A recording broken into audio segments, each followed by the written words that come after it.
Assalamualaikum warahmatullahi wabarakatuh. Halo semuanya, jumpa lagi dengan saya Joe Sing Sing, kurator dari podcast horror Night Story. Halo, apa kabar semuanya? Semoga sehat semua ya.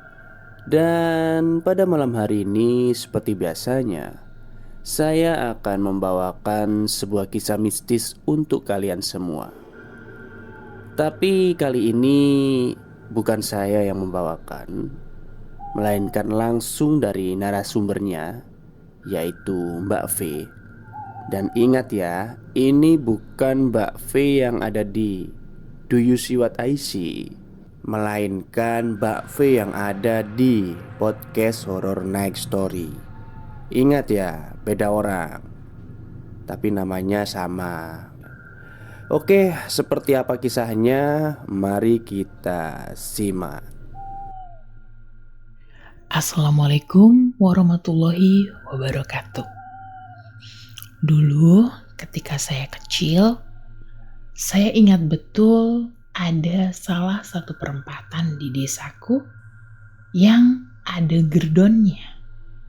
Nah, gerdon buat kalian yang tidak tahu, gerdon itu kalau sekarang mungkin lebih familiar disebut dengan pos kampling. Nah, kami menyebutnya gerdon saat itu mungkin berasal dari kata gardu. Entahlah, saya juga kurang tahu.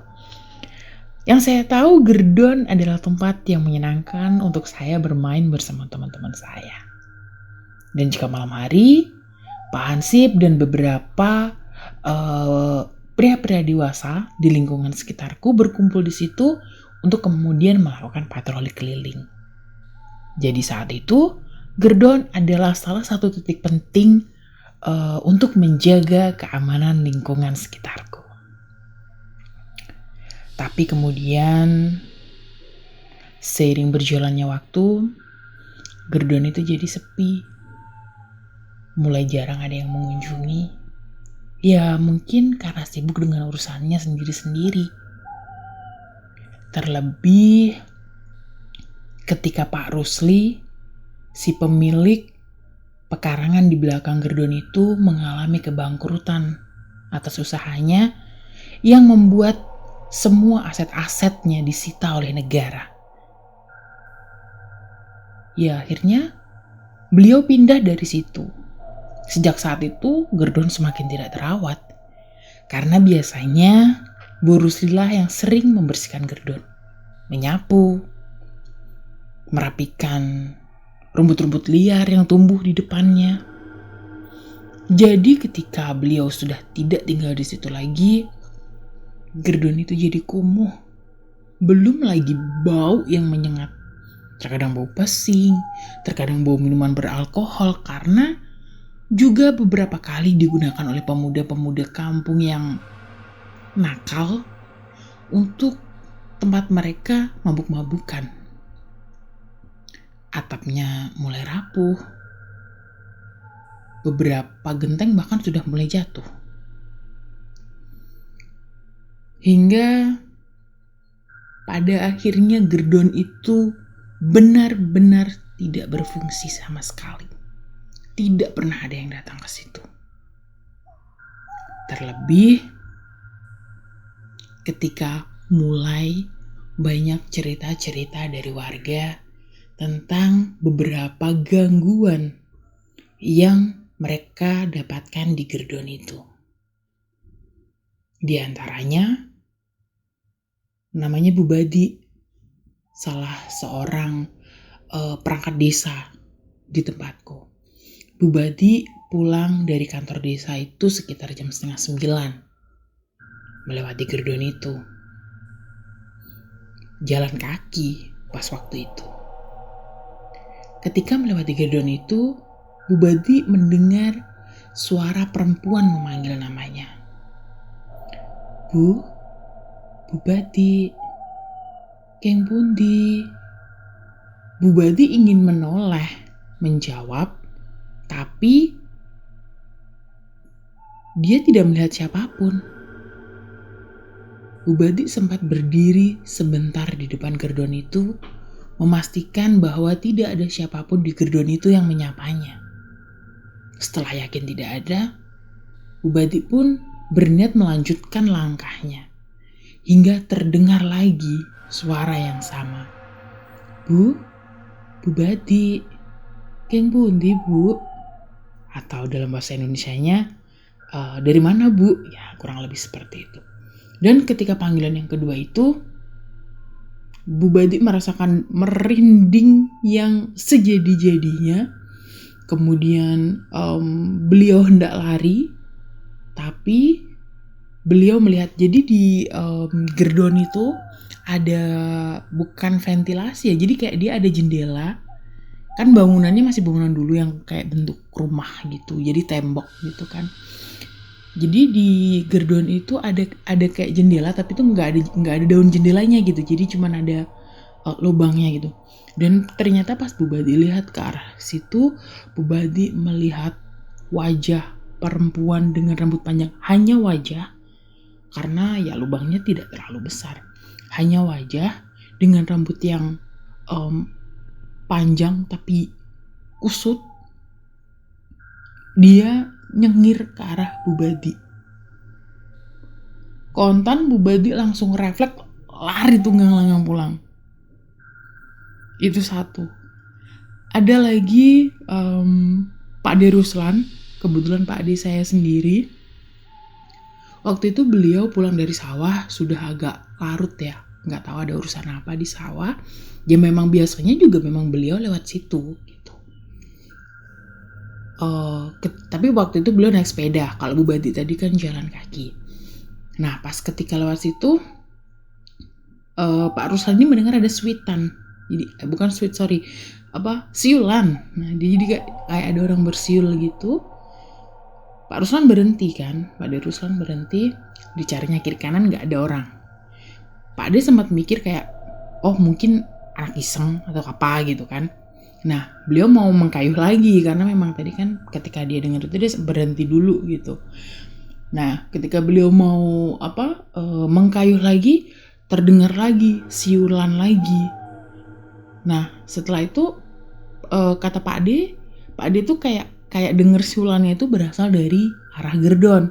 Nah disitulah Pak Ade tuh kayak menatap, bener-bener ngelihat ke dalam Gerdon ada apa gitu di situ, karena kan gelap ya posisi, nggak ada lampu penerangan juga. Ada orang nggak sih dalam Gerdon gitu, kok kayak dia denger siulan itu tuh berasal dari dalam Gerdon gitu. Nah ternyata ketika Pak Ade itu bener-bener menajamkan pandangannya ke dalam Gerdon, lagi-lagi sosok yang sama yang mengganggu Bu Bati muncul, perempuan. Kali ini dia menampakkan, kalau Bu Bati tadi kan hanya wajah. Nah kali ini kata Pak Ade, dia itu nampak di tengah-tengah pintu Gerdon sedang bersender pada gawang namanya ya. Pokoknya itu temboknya, itu tembok yang buat iniin gerbangnya masuk gitu. Nah itu ada perempuan nyender di situ pakai baju putih panjang dengan rambutnya yang kusut panjang dan muka yang pucat. Tapi itu kata Pak D tuh kayak nggak ada ekspresi gitu. Langsung pedanya dijatuhin sama Pak D lari karena kata Pak D tuh kayak udah nggak ada tenaga buat ngayuh sepeda gitu. Udah pedanya tinggal stup, Pak D lari, baru besok paginya baru diambil. Itu baru beberapa cerita yang mungkin nggak bisa saya ceritakan semuanya karena terlalu banyak kejadian saat itu. Yang membuat akhirnya warga sangat jarang sekali ada yang berani lewat situ ketika malam hari. Pun misal ada yang berani lewat situ, mereka lebih memilih untuk menambah kecepatan ketika mereka melewati Gerdon. Kejadian itu berlangsung beberapa tahun, cukup lama, dengan teror seperti itu. Warga juga tidak tahu perempuan yang ada di Gerdon itu dari mana, kenapa dia ada di situ, punya histori apa, tidak ada yang tahu. Hingga pada akhirnya waktu itu saya kelas 2 SMP, ada seorang perantau datang ke desaku. Namanya Cak Gerdi. Dari namanya pasti kalian tahu, beliau berasal dari Madura. Cak Kerdi adalah seorang penjual nasi goreng yang sedang mencari titik yang pas untuk dia bisa membuka warung. Dan setelah keliling-keliling, kata Cak Kerdi, beliau menemukan tempat yang dia rasa cocok gitu, yaitu di Gerdon itu. Lalu beliau menemui perangkat desa dan juga kakek saya yang waktu itu kebetulan adalah ketua RT. Nah, saya sempat mencuri dengar pembicaraannya, intinya bahwa Cak Kerdi pengen membersihkan Gerdon itu menggunakannya daripada terbengkalai seperti itu gitu. Nah, sebenarnya dari pihak warga juga seneng gitu kan, ada misalnya jadi kayak Gerdonnya bisa beraktivitas kembali gitu, tapi juga warga juga nggak menutup-nutupi gitu bahwa di situ tuh ada something gitu. Mereka juga ceritain ke Cak Kerdi semua kejadiannya yang ada di situ yang pernah ada gitu. Tapi Cak Kerdi dengan senyumnya yang khas dan kumis tebalnya, aku masih inget banget sosoknya. Beliau tuh cuman kayak tersenyum simpul gitu. Terus intinya beliau bilang nggak usah takut gitu. Kita nggak ganggu mereka. Gitu. Kita di situ kan niatnya mau cuman cari rezeki, kata dia gitu. Terus dan juga kita tuh jangan kalah gitu, bahwa karena kita itu derajat kita itu lebih tinggi dari mereka, bukan bermaksud sombong, cuman memang sudah sepantasnya kalau kita itu pokoknya kata beliau itu intinya jangan takut lah gitu. Aku juga lupa ingat kata-katanya karena saya juga masih bocah banget saat itu. Intinya seperti itu. Sampai akhirnya warga ya akhirnya ya sudah gitu. Yang penting kami sudah memberitahu semuanya, intinya seperti itu. Nah, akhirnya Cak Kerdi pun buka warung di situ. Dan saya pribadi mengakui masakan Cak Kerdi enak. Saya seorang pelanggan setianya waktu itu. Tapi apakah ketika Cak Kerdi di situ teror perempuan itu selesai? Tentu tidak. Beberapa kali warga ataupun pembeli dari Pak Kerdi itu melihat ada penampakan perempuan itu. Bahkan termasuk saya sendiri. Karena pernah waktu itu saya dan Pak D itu pulang dari hajatan dan memutuskan untuk membeli sebungkus untuk nenek di rumah gitu. Tapi pas ketika ke situ ya mungkin karena saya juga termasuk orang yang sedikit peka untuk hal kayak gitu, saya melihat sesosok perempuan itu duduk di atas atap dari Gerdon. Jadi perempuan itu posisinya dia madep ke barat, badannya itu madep ke barat, tapi kepalanya itu bisa muter, benar-benar muter sampai madep ke timur gitu. Jadi kepalanya aja gitu yang madep ke aku, tapi badannya itu madep ke barat gitu. Terus nyengir, giginya tuh lancip-lancip, terus senyumnya tuh aduh serem banget, lebar gitu loh. Itu dengan muka dia yang pucet, rambutnya tuh panjang. Terus karena dia posisi kepalanya muter, jadi rambutnya tuh juga miring di ininya, di bagian pinggir gitu. Jadi nggak ke belakang gitu, enggak. Jadi rambutnya tuh minggir di bagian pundaknya gitu. Dan sumpah demi Tuhan itu serem banget gitu. Aku tuh bener-bener pas waktu itu nggak berani ngomong ke paman juga kan. Aku cuman diem sambil meluk paman gitu. Nunggu Cak Kerdi selesai masak. Selesai udah cabut. Itu nggak cuman aku yang ngalamin kejadian, karena berapa kali, mungkin sering banget gitu ada kayak gitu. Pokoknya warung Cak Kerdi itu rame hanya ketika sore hari, ketika mulai isya dan udah malam itu. Kalau pernah ada yang ke situ biasanya orang jauh yang nggak tahu cerita dari Gerdon itu. Oh iya, by the way, warung Cak Kerdi saat itu lebih dikenal dengan nama Wadon atau warung Gerdon. Hingga pada suatu hari saya berkesempatan ngobrol dengan Cak Kerdi. Karena kebetulan Cak Kerdi itu ngekos di tempat Pak Ade. Jadi Pak Ade tuh punya kios yang udah nggak dipakai gitu. Nah, Cak Kerdi ngekos di situ. Terus sempat waktu itu saya berbicara dengan beliau, saya bertanya-tanya apa beliau nggak takut, apa beliau nggak pernah diganggu, kayak gitu intinya. Terus dan dari jawaban beliau masih sama. Jadi beliau itu tetap berpedoman bahwa kita itu jangan saling ganggu gitu. Terus beliau bercerita bahwa beliau itu pernah suatu hari karena teror dari si mbak-mbak ini terus saja berlangsung. Suatu hari Cak Kirdi itu pernah bukan nantang ya, tapi lebih kayak manggil gitu. Ayo coba sini, kamu tunjukin diri kamu ke aku gitu. Intinya kayak gitu. Kamu maunya itu apa? Jangan ganggu gitu. Aku di sini juga cari rezeki, aku cari makan untuk keluargaku. Kalau sampai misalnya daganganku nggak laku karena kamu nakut-nakutin orang, terus aku nggak punya duit untuk keluargaku kelaparan, tuh kayak gimana? Nah, kayak intinya tuh diajak berdiskusi bukan berdiskusi ya, apa namanya, intinya Cak Kirdi ngomong kayak gitulah ke si sosok ini gitu, yang kebetulan kata Cak Kirdi, si sosok ini pun akhirnya juga kayak yang mau ngerti gitu.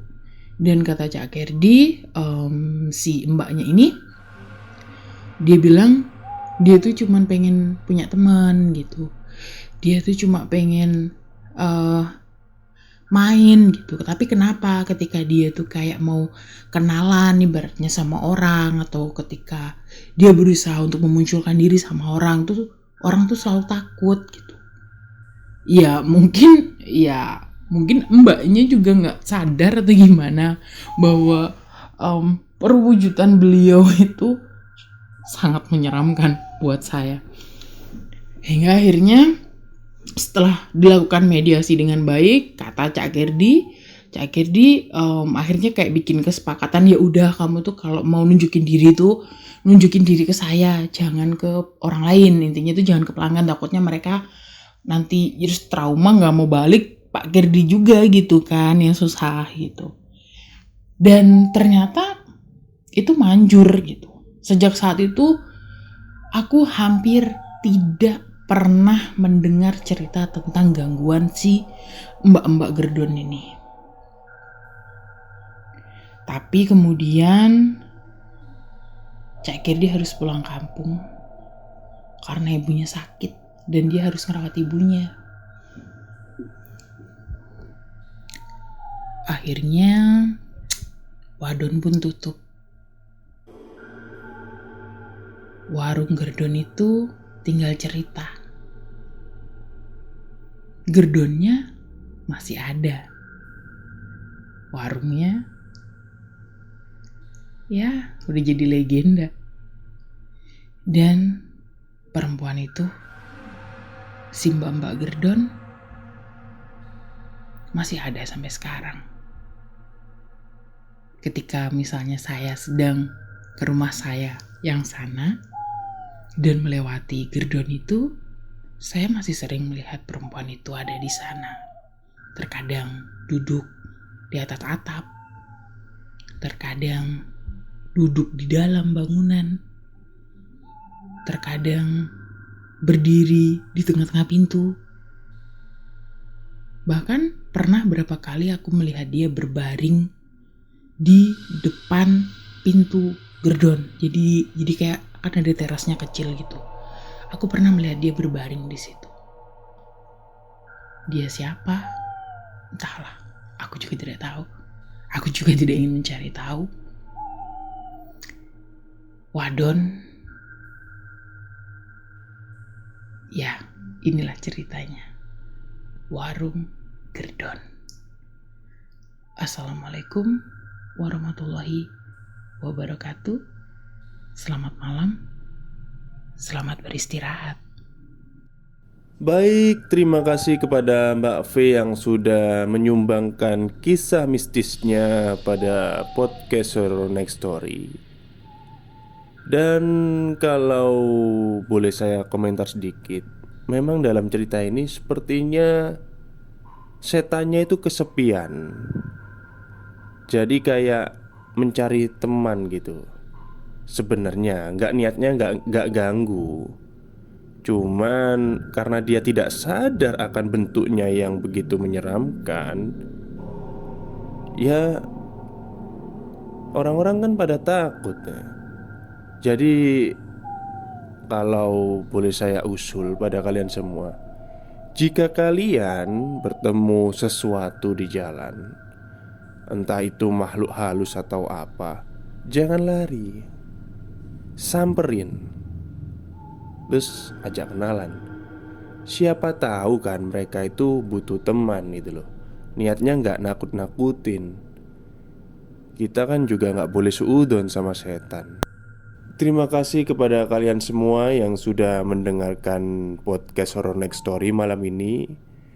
Semoga semuanya terhibur ya. Selamat malam dan selamat beristirahat. Dan ingat, kalau melihat sesuatu hal yang gaib, jangan lari, ajak kenalan.